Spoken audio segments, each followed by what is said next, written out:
ఆపద్బాంధవుడు, అనాథ రక్షకుడు, గోవిందుడు, వెంకటేశ్వర స్వామి ఖజానాకే రక్షణ లేకుండా చేసినటువంటి భక్షకులు ఈరోజు అభినవ అన్నమయ్యల గోవిందదాసుల మాట్లాడుతున్నారు. వారు చేసే చేష్టలకి మాటలకి పొంతన లేదు. చేసిన పనులకి మాటలకి పొంతన లేదు. ఈరోజు రాష్ట్రంలో అందరూ నవ్వుకుంటున్నారు. వీటి దొంగలందరూ దొంగలించిన తర్వాత తిరుపతికి వస్తే సెటిల్మెంట్ అయిపోతుంది. దొంగలందరూ దొంగలించిన తర్వాత తిరుపతికి వస్తే సెటిల్మెంట్ చేసే ఒక వ్యక్తి ఉన్నాడు ఇక్కడ. ఆయన దగ్గరికి పోతే కేసులు లేకుండా శ్రమ లేకుండా బయటపడిపోవచ్చు అని చెప్పి ఒక భావం వచ్చిందని చెప్పి మాట్లాడుకుంటున్నారు. ఏందయ్యా కరుణాకర్ రెడ్డి గారు, నాకు సంబంధం లేదు, అవగాహన లేకుండా మాట్లాడారు, నేను ఆ టైంలో అధ్యక్షుడు కాదు అంటున్నారే. కేసు రవికుమార్ గారిని పట్టుకునింది ఏ రోజు వారిని పట్టుకున్నారు? 24/9/2023 29/4/2023. ఆ రోజు ఏ హోదాలో ఉన్నారయ్యా మీరు? ఎక్స్ అఫీషియల్ సభ్యులు ఉన్నారు కదా మీరు. మళ్ళీ ఛార్జ్ షీట్ 30/5/2023. ఆ రోజు ఏ హోదాలో ఉన్నారయ్యా మీరు? ఎక్స్ అఫీషియల్ సభ్యులు ఉన్నారు కదా. లోక్ అదాలత్లో ఏ రోజు రాజీ అయింది? 9/4/23. ఏ హోదాలో ఉన్నారయ్యా మీరు? టిటిడి అధ్యక్షులుగా ఉన్నారు కదయ్యా. నేను ఆ రోజు అధ్యక్షులుగా లేరు, వాళ్ళ అవగాహన లేకుండా మాట్లాడుతున్నారే. అంతా మీరే నడిపించారు. ఆ రోజు మొత్తం 2019 నుంచి 24 వరకు తిరుమల తిరుపతి దేవస్థానాలని అంతా మీరే, జగన్మోహన్ రెడ్డి గారు, మీరు, మీ అధికారులే అంతా నడిపించింది. ఆ రోజు టీటీడీ యాక్ట్ 30 of 1987 టీటీడీ చట్టానికి అనుగుణంగా మీరు ఎప్పుడు నడుచుకున్నారా? మీ ముఖ్యమంత్రి జగన్మోహన్ రెడ్డి 81 మందితో టీటీడీ బోర్డు వేసి ఏం చేసేవారు? నిద్రపోతాను. ఆ రోజు నువ్వేమన్నా ఆ రోజు ప్రశ్నించలేదే? ఇది మంచిది కాదు, ధర్మానికి వ్యతిరేకం, చట్టానికి వ్యతిరేకమని 2020 ఆగస్టులో 5,000 కోట్ల రూపాయలు స్టేట్ బాండ్స్ లో ఇన్వెస్ట్ చేసేటప్పుడు ఎక్కడ పోయినావు కరుణాకర్ రెడ్డి గారు? మౌనం వారు ఎందుకు గమ్మునున్నారు? రాముడి వారి వేరు తెగిపోయి దానికి సంప్రోక్షణ చేయాలి, బంగారు తొడిగి దానికి పూజలు చేయాలని చెప్పి అర్చక స్వాములు చెప్పినప్పుడు నిద్రపోతున్నారయ్యా. ఏం చేస్తున్నారు మీరు? మిత్రులారా, మన విష్ణుమూర్తి శనీశ్వరుడు అని ఆర్గ్యుమెంట్ జరిగింది. కరుణాకర్ రెడ్డి గారు 2020 సంవత్సరంలో గర్భాలయంలో వెంకటేశ్వర స్వామి పాదాల దగ్గర ఉన్నటువంటి శ్రీరామచంద్రమూర్తి వేలు తెగిపోయిందయ్యా. ఏం చేయాలయ్యా? మా వైకానస ఆగంలో ఏం చెప్తున్నారంటే ముహూర్తం కూడా చూడకుండా వెంటనే సంప్రోక్షణ చేసి దానికి బంగారు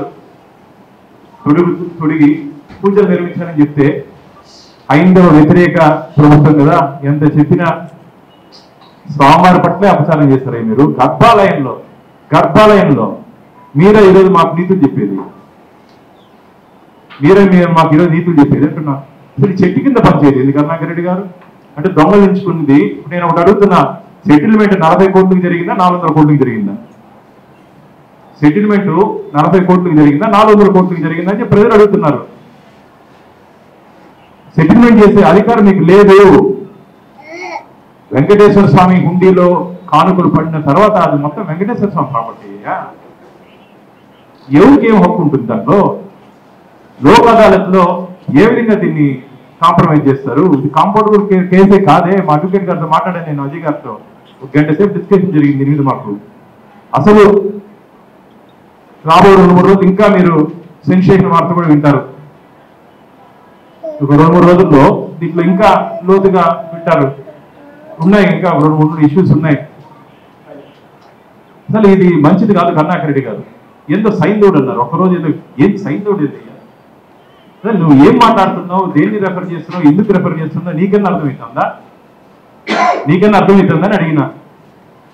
మేము పూర్తి సాక్ష్యాధారాలతో పాటు నిన్న ప్రజల ముందు, భక్తుల ముందు పెట్టాం.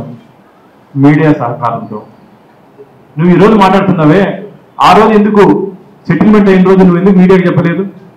నేను అడుగుతున్న కరుణాకర్ రెడ్డి గారిని, మీరు ఆ రోజు సెటిల్మెంట్ 40 కోట్లు వెంకటేశ్వర స్వామికి రాయిచ్చాము, మేము గొప్ప వాళ్ళం, వాళ్ళేంటి వాళ్ళు రాసుకుంటారు, వీళ్ళేంటి వీళ్ళు రాసుకొని ఉంటారన్నావు కదా, ఆ రోజే నువ్వు మీడియా సమావేశం పెట్టి ఇట్లా జరిగింది, లోకాలతో కాంప్రమైజ్ చేశాను, వెంకటేశ్వర స్వామికి 40 కోట్లు పెట్టానని చెప్పి 40 రాయిచ్చానని చెప్పి ఆ రోజు ఎందుకు చెప్పలేదు? ఎందుకు చెప్పలేదు నేను ప్రశ్నిస్తున్నా. ఈరోజు చెప్పే ధైర్యం లేదు, చెప్పే ధైర్యం లేదు. ఆ రోజు చెప్పుకుంటే శ్రీవారి భక్తులందరూ ఇంక నేను చెప్పకూడదు, కొన్ని ఏం చేసి ఉంటారో తెలుసుంటుంది.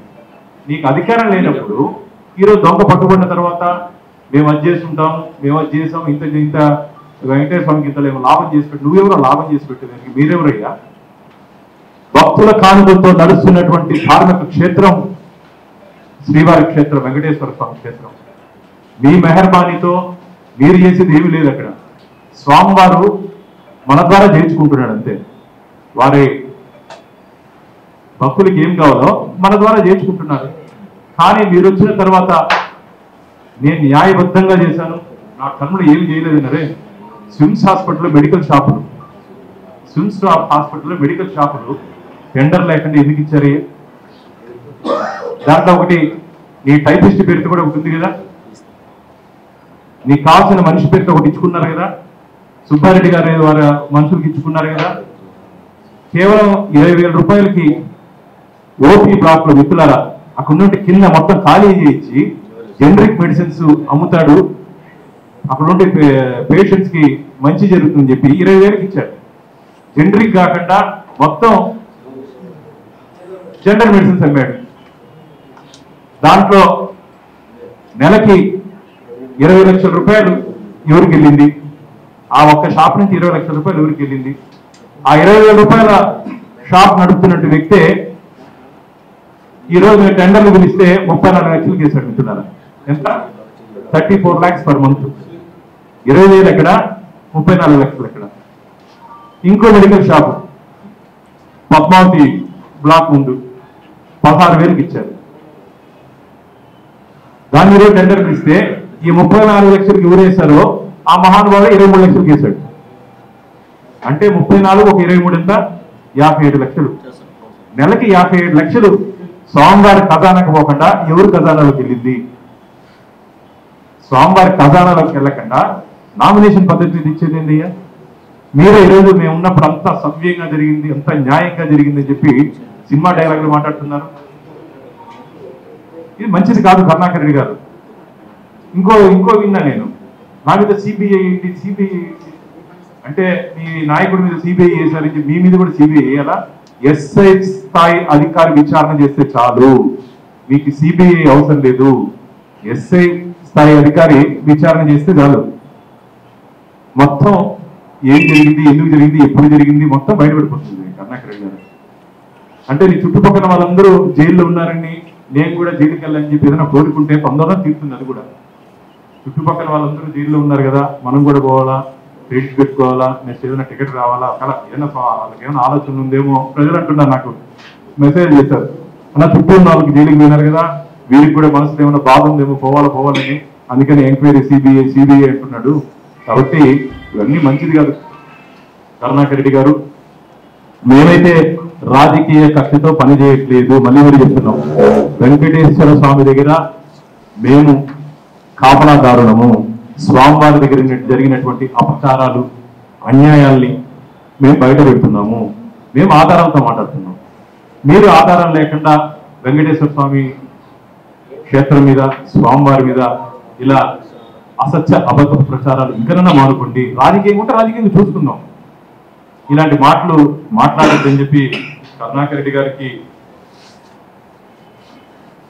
గారిని హెచ్చరిస్తూ, ఇందు ముందు నేను చెప్పినట్టు మళ్ళా మెసేజ్, ఆంధ్రప్రదేశ్ దొంగల యూనియన్ తిరుపతికి రావాలనుకుంటున్నారు. ఇక్కడ సెటిల్మెంట్ బాగా జరుగుతాయంట.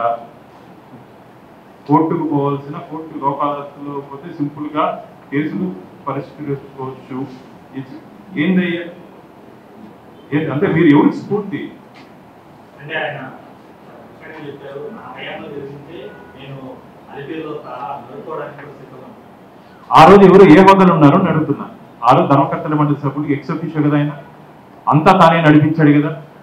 లోకాలతలో వెంకటేశ్వర స్వామికి ఆశ బదలాయించినప్పుడు మీరే కదయ్యా చైర్మన్, చెప్పండి కరుణాకర్ రెడ్డి గారు, మీరే కదా చైర్మన్.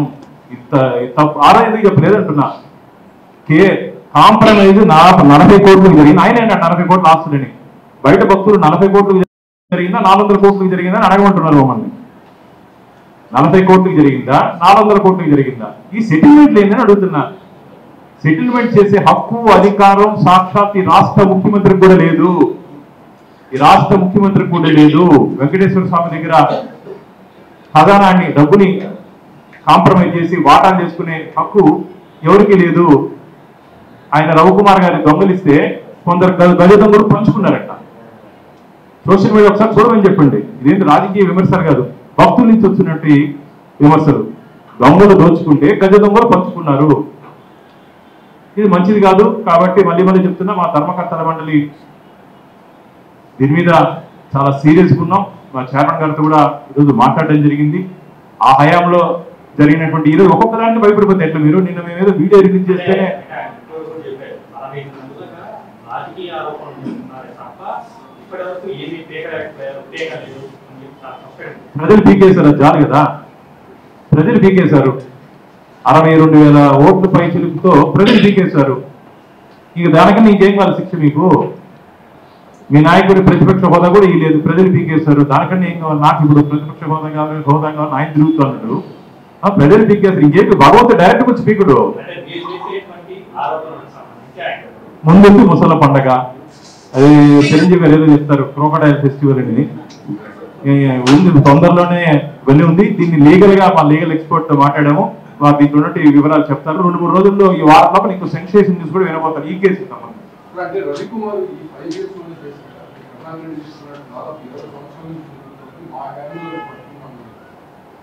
పట్టుకున్నారు, సంతోషం, అభినందిస్తున్నాం. మేము కూడా పట్టుకున్నారు, సంతోషం.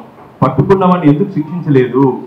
పట్టుకున్న వాడిని పోలీస్ స్టేషన్ లో కాకుండా వెనకాల గెస్ట్ హౌస్ లో ఎందుకు పెట్టారు? మిత్రులారా, పట్టుకున్న వాడిని పోలీస్ స్టేషన్ లో పెట్టకుండా వెనకాల ఎందుకు పెట్టారు? వెనకాల పెట్టి ఏ అధికారుల దగ్గర తీసుకుపోయారు? ఏ అధికారులతో మాట్లాడించారు? ఆ రోజు రాష్ట్రంలో ఉన్నటువంటి ఉన్నత స్థాయిలో ఉన్నటువంటి వ్యక్తులు ఆ రోజు రవికుమార్ తో వచ్చి ఎందుకు మంతనాలు జరిపారు? నేను అడుగుతున్నా. ఇవన్నీ జరిగింది పోలీస్ స్టేషన్ లో కాకుండా బయట ఎందుకు పంచాయతీ పెట్టారు? దేవుడికి తెలుసు, మనకు తెలుసు. మీరేమో తెలియదు, సాగుతుంది పిల్లి పాలు తగ్గేటప్పుడు ఎవరికి తెలియదని అన్ని బయట వస్తాయి. ఇంతకుముందు సోదరులు అడిగినట్టు 15 నెలల్లో ఏం పీకలేదు అంటున్నారు. అన్ని సమయం రావు, దేనికైనా అన్ని వస్తుంది. ఆయన ఉబలాట పడుతున్నాడు. ఎంక్వైరీ అని ఆ ఎంక్వైరీ కూడా ఏ విధంగా ఒక విధంగా దీంట్లో కాకుండా వేరే దాంట్లోనే వస్తుంది. వాళ్ళ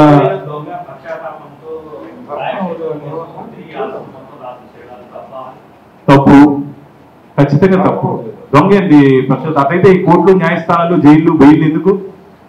దొంగలు చేసి వచ్చి చంపలేసి కరుణాకర్ రెడ్డి గారి ఇంటికి చంపలేసుకునేసి డబ్బులు ఆడ కట్టేసి సెటిల్మెంట్ చేసుకుంటే బయట పంపించేస్తారా? ఈ కోర్టులు, మన రాజ్యాంగంలో కోర్టులు, పోలీస్ స్టేషన్లు ప్రజల భద్రత కోసం పెట్టారు. ఇదేది రాచరిక రాజ్యం కాదు ఆయన కూర్చొని తీర్పిచ్చేదానికి. నేను చెప్పిందే కరెక్ట్ అని. ప్రజాస్వామ్యంలో పనిచేస్తున్నాము. కరుణాకర్ రెడ్డి గారు మీ మారిగా వైసీపీ సెక్షన్లు పనిచేయవు, ఐపీసీ సెక్షన్లు పనిచేస్తాయి. వైసీపీ సెక్షన్లు పనిచేయవు, ఐపీసీ సెక్షన్లు పనిచేస్తాయి. మళ్ళీ హెచ్చరిస్తున్నా, రాబో రోజుల్లో ఇంకా చాలా విషయాలు ఉన్నాయి. ఒక్కొక్కటి ఆధారాలతో పాటు మేము శ్రీవారి భక్తుల ముందు పెట్టబోతాం.